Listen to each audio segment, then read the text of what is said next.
back pressure sensor. You might want to put it in there. That intake, that intercooler is going to be pretty cold now, Alex.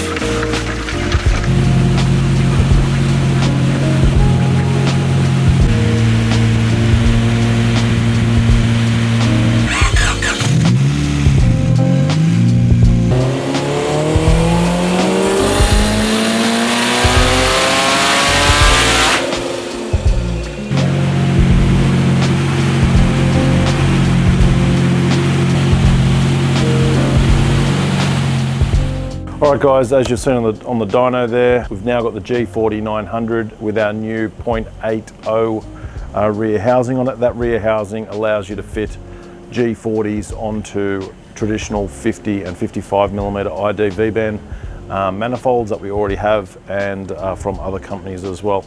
So just another solution to make it a bit easier to get a big turbo onto your current build without fabrication. That turbine housing has the same footprint as any other Garrett G25 30 or 35 turbine housing. So pretty happy with progress. It's actually quite hot in Sydney at the moment. I'd estimate it's 30 something degrees, ambient temps. We are running the water to air intercooler with ice. There's probably some video footage in this video somewhere of that. Okay, so down low, as to be expected, we've got a bit more lag happening. These numbers are slightly out. The engine is currently revving, I think to that number 9200 might be actually pretty accurate. So here we've got probably an extra 1000 RPM of lag. Here it is here. On the dyno over here we've got boost showing. So it was hitting 21 pounds at 5,000, and now it's hitting 21 pounds at 5,800. So that's the difference in lag. Boost wise, previously we were running about 24, 25 pounds, and now we are up to 29 PSI. So, and then it stays at 29 all the way to the end. Yeah, pretty happy with the results. As you can see, we've gone from 394.7 to 454.9. So yeah, pretty happy with that. As for the next steps, for our purposes, we'll probably be switching intercooler, just because I would like to see the inlet temps a bit lower. We were seeing roughly 42-degree inlet temps, even though we're running ice water. So that's something we'll probably modify next on the car and possibly get it back on the dyno after that. All right, cheers fellas. All right guys, so today we're going to put some new window tints on the car. I can't imagine when these tints were done, it would have been a long time ago. They've bubbled up and pretty much the tint's gone clear. So this car currently does not have AC, so we are getting the nano film, which I've seen and felt personally. It takes a massive amount of heat, well, it stops a massive amount of heat from going through the glass. So we are going to get those put on. I will address the fact that this car has not had a paint job. As you saw earlier on, it was mentioned that Platinum was going to paint the car. Platinum Auto Body Works, it was booked in, and then due to scheduling and time, we just never got it done. And we've kind of grown to love the patinaed paint on it, you know, and the aesthetics of it as it is. So we are going to leave the outside. We will continue to try and refine the underbody and interior. We will also show you what we've done with the sound system. We are trying to bring that up to scratch as well, just to make it an enjoyable car whilst we're collecting data. We are actually going to make a new mount for our Motec 1212 dash. We will be scanning the dash and creating a custom mount for that. All right guys, so in the back here, you can probably see it. Let's pop the seat forward. We've got some new Kicker 6.5-inch two-way splits in the back. We've got the same KS 6.5-inch splits in the front with its little remote dome tweeter, which you can position. And we've also got a 10-inch solar barrack sub in the back, which fits really nicely when you put the seat back. it holds it in position, which is good. The guys that know Del Sols, they've actually got a little compartment under here, and on our particular one of the amplifiers is in that, which is on the other side. We'll show you that later. We've still got a long way to go to get the interior up to spec. We did actually pick up a very particular Sony deck, and it's actually got a 50 watt RMS by 4 amplifier built into it, so the speakers are actually running directly off the deck, which is amazing. And we're using a Kicker 401 mono block for the sub. The car sounds phenomenal. We've now got the car kit working with it, so it's nice and safe whilst driving. And yeah, we'll continue to try and refine the car and bring it up to scratch. So yeah, we'll try and get stuck into that custom dash mount for the Motec, which will make it a lot easier whilst we're cruising around the streets collecting data. A few moments later. There we have it. So it's got tints. We've just gone, in Australia, we've just gone the darkest legal tint on the side and the rear, and we've gone a tint strip across the front windscreen just to help some of that glare.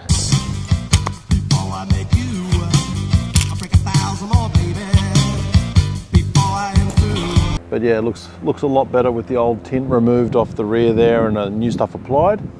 So we might try and polish up the headlights soon as well, and continue putting the interior back together with the sound system installed.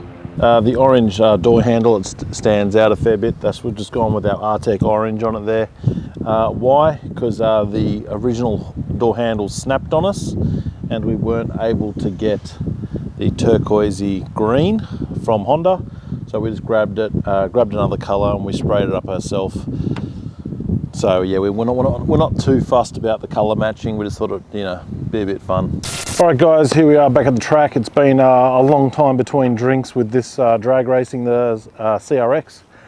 So the last time we actually drove the car at the track was when it was turbocharged with no intercooler. I don't even recall coming back here with the intercooler fitted to it. So last time we ran it, it had 200 kilowatts just on the turbo running E85 with no intercooler.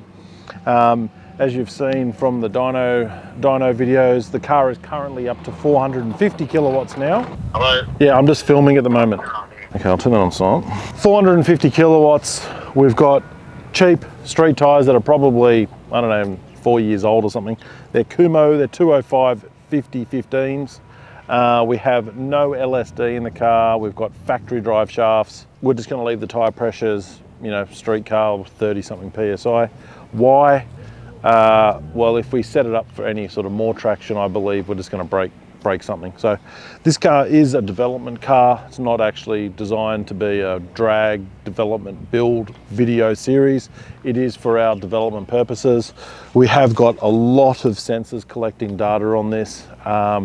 That's why we do a lot of our data collection on the dyno. So we may evolve and try and get it down the strip quickly, just for a bit of further R&D to monitor what happens during the path, but it's not a serious drag car. We will slowly evolve it, so the goal, yes, hopefully we get to a 9 at some stage. The four-wheel drive conversion we have not installed yet. That is still in the factory. The reason for that is once you do an all-wheel drive conversion on these cars, it's not easy to do a big exhaust, and we do have a 3.5-inch turbo back exhaust on this. So you also have to get rid of the original fuel tank, and you normally have to chop up some other parts in your boot to do the all drive conversion. So currently we don't want to do that. We do actually want to drive the car a bit more, just again to collect data. It's not necessarily a drag car. So not sure where that's going to go. We may develop more of the full front wheel drive platform instead of going all wheel drive. But again, we do have that option to decide later. We're going to duck around to the back of the car quickly. We are running it with the sound system still installed. Here's the ice tank in the boot. We have just dumped a bit of ice in there now to start cooling it down. We can manually turn on a pump. Just stay there, I'll turn it on.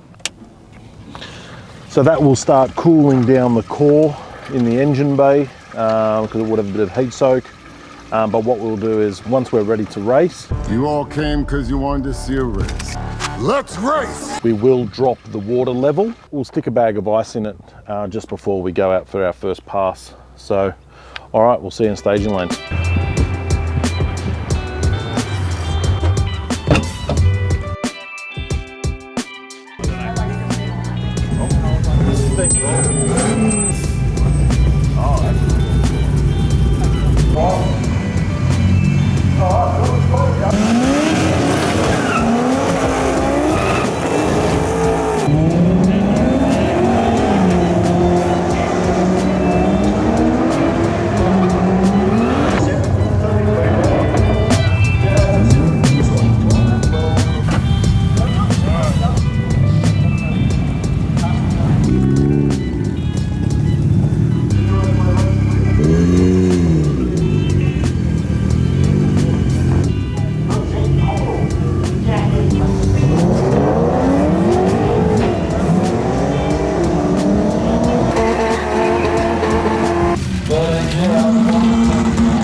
he's almost built on the single. But I tell you what, maybe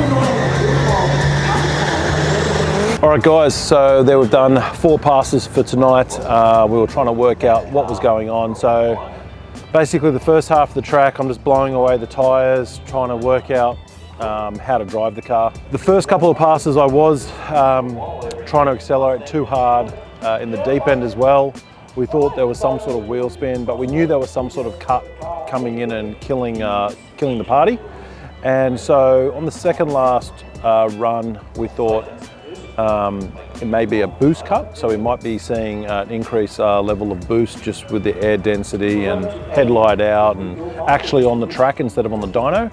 And so then on the last pass, I really drove it to try and keep it off maximum wide open throttle. So I was probably around half to 2/3 throttle, and we were able to get a pretty clean pass. So we ended up with 118 mile an hour and a 13.8 maybe, 13.6. We'll post up the slip here. So yeah, really happy with how things are going. We won't disclose everything that we've found because again, this car is for product development. But we will say with what we have, without actually increasing power, we think there's a lot of changes that will allow us to go quicker. That's obviously things like in-gear boost or boost via speed. This car does run a Motec dash with a GPS, plus we will be setting up traction control. The guys over at PowerTune set that up, so we will be dialing that in shortly. But we can just see a lot of the temperatures. We need to get our engine temps under control. The radiator, it's tiny and it has no chance. So basically we're trying to push the car as much as we can to the staging lanes, but it does go above 100, and I believe there is a cut in there as well. So looking forward to fine tuning this. I think we'll be able to get into the 12s quite easily, and I reckon we can pick up another 10 mile an hour hopefully the next time we're at the track. All right guys, thanks for tuning into this episode, and we'll see you next time.